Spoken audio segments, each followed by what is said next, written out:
Good evening, and thank you all for coming. To be perfectly honest with you, I don't want to be here tonight. My presence here, as well as yours, is an acknowledgement that we have a problem in the Jewish community.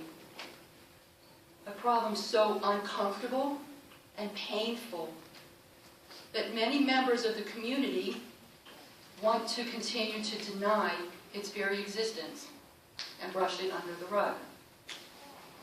I have learned as a parent of a child who experienced sexual abuse within the Jewish community that one can only truly begin to heal by sharing our experiences and by educating the community on the real facts of life. My story begins at the end of 3rd grade. I remember receiving a phone call from my son's teacher. "Mrs. Gordon, something's off. David's becoming chutzpahdik. He's not getting along well with the others. He seems sad. Is everything okay at home?" We as family also noticed that things were off. We noticed the changes every day, but didn't know what to do with them. The day after receiving that phone call, I called my Rebbitzin. I told her about the subtle changes that were taking place, the things that we were seeing, the concerns we had, and the phone call that we received from the school. I was expecting her to say, "Chill out, don't worry about it. It's a phase. He's only in 3rd grade. What are you expecting? Just let it ride." She didn't say that, though. The first words out of her mouth, "Do you think that he could have been molested?" I just laughed. I'm just straight up telling you, I laughed. After a rather long tongue lashing from this woman that I love and respected, I agreed to take my son to his pediatrician. Of course, he didn't find anything wrong, found no evidence of physical or sexual abuse, but encouraged me, just watch for changes and come back if anything changes. Case closed. Fast forward to 7th grade. David continued to remain moody and very, very angry. My bright son was failing school and getting into trouble on a daily basis. At the end of his 7th grade year, he was asked not to return for 8th grade. They felt that they could not handle his negative behaviors, and he was affecting all the other kids in the school, so maybe we should just find another place for him to go. We were very frustrated and very scared. We took him to psychologists, we took him to therapists. Nobody could get to the root of what was going on with my kid. As a mom, you know when something's wrong with your kid. You know. I didn't know what it was, but I knew that something was off. David wanted to go away to school. He wanted to get out of town, out of the house, and that was it. He skipped 8th grade and went to an out-of-town yeshiva for high school. Who thought that was a good idea? We as parents were thrilled, so we thought that he wanted to remain in a yeshiva environment. We were not thrilled about all his newfound freedom, drinking, and drug use. After 10th grade, he was ready to move on, another school, another city, and more self-destructive behaviors.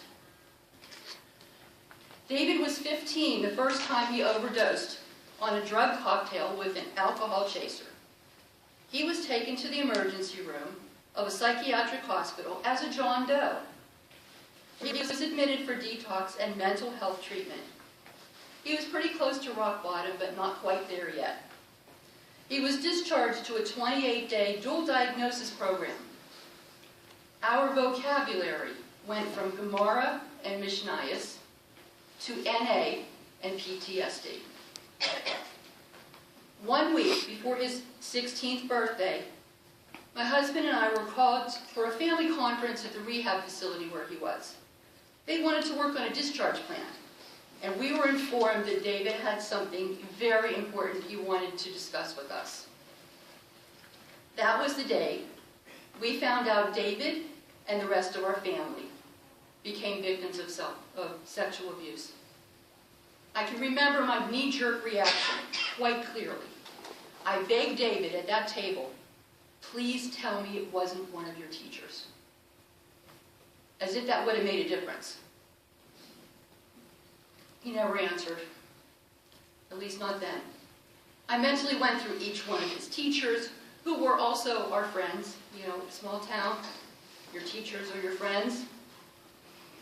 And I'm trying to pinpoint who could it possibly be, and that's not a good place to be.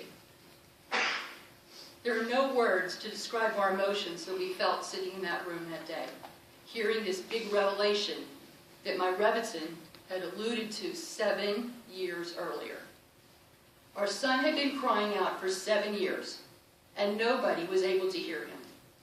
And so began our new adjustment to our new normal.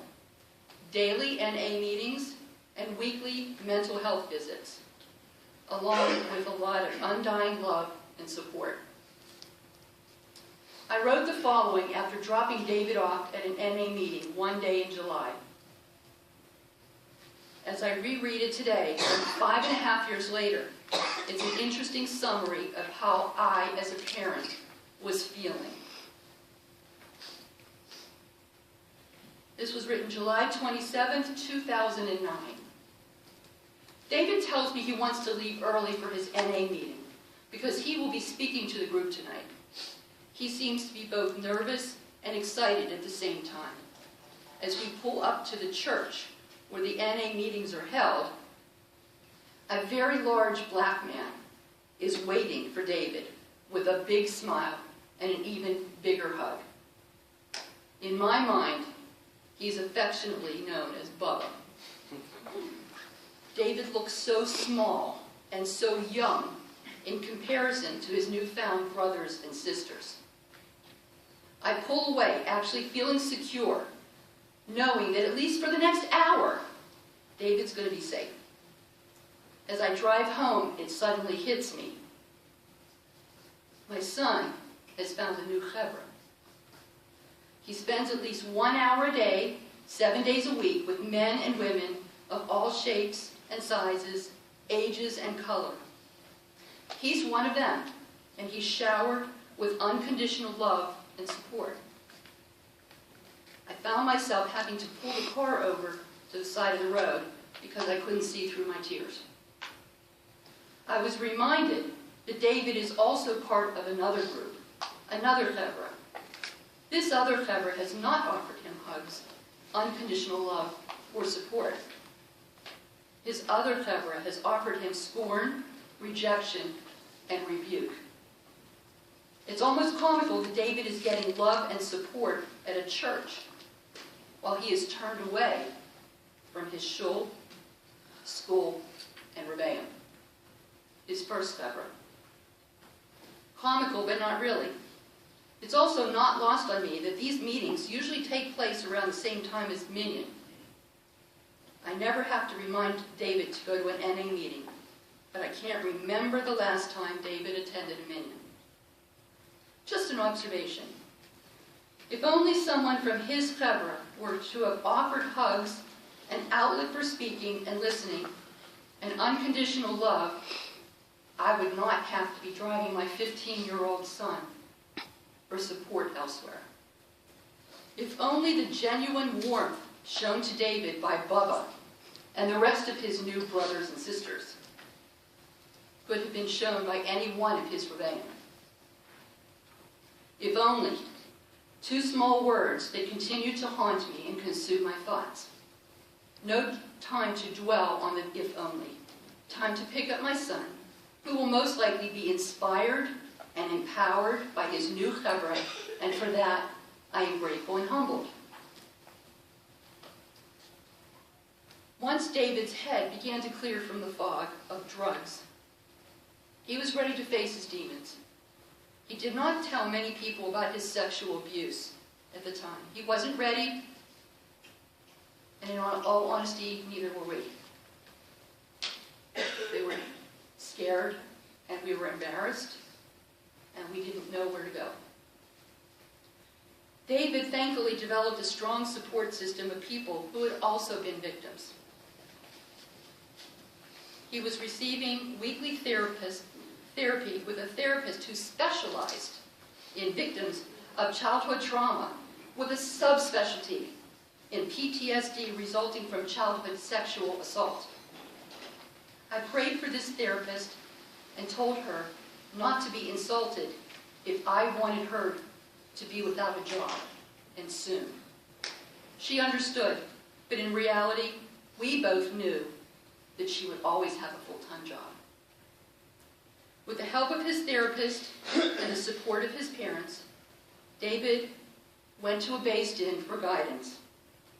To say that the response he received was way below his expectations would be an understatement. His next step was to go to the police and file a report. This all happened when he was 16.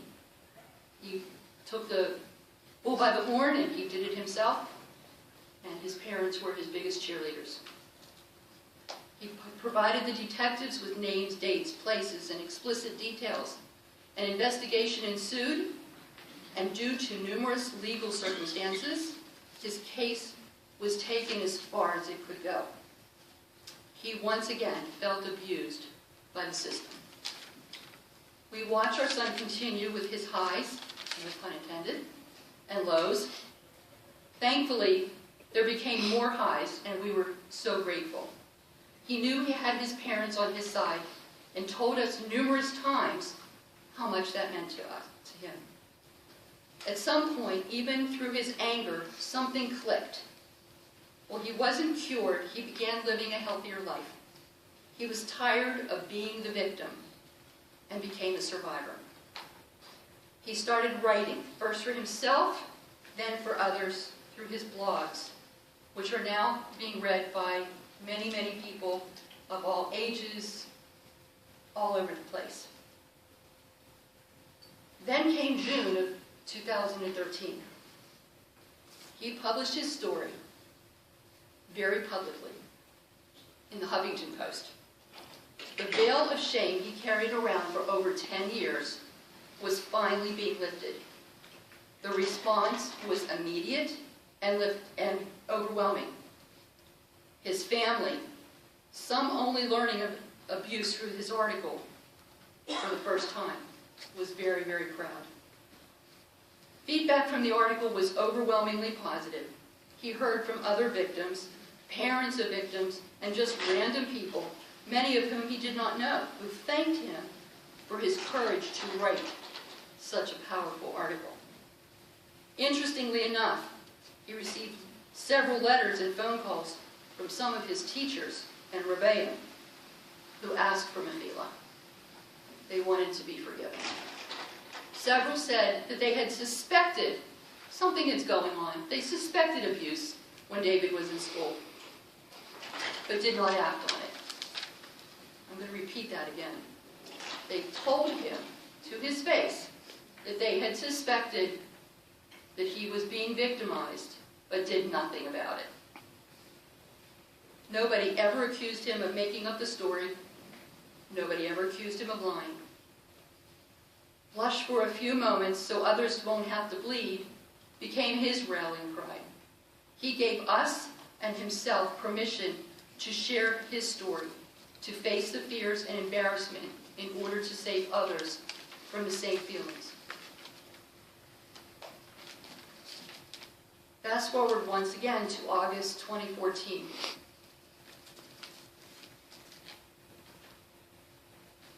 As my family and I arrived in Israel to bury our son and brother, we were met at the hotel by several chaylim, Israeli soldiers.